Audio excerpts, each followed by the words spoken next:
Wewe mpendwa, ukiamka asubuhi ni kitu gani unaanza nacho kukifanya? Unaanza na hiki au hiki?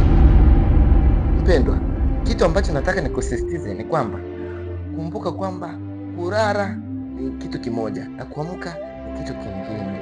Tambua kwamba ukiamka ukiwa salama, hiyo ni neema. Kuna mtu analala anaamka akiwa mahututi, kuna mtu analala anapitiliza moja kwa moja, yaani hiyo ndio imeenda.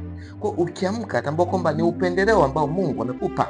Kwa usisahau kwenda mbele za Mungu, usisahau kumkumbuka Mungu, kumshukuru kwa ajili ya kukupa uwezesho wa kuiona siku nyingine. Kwa mpendwa, ukiamka mshukuru Mungu hata kwa dakika moja tu.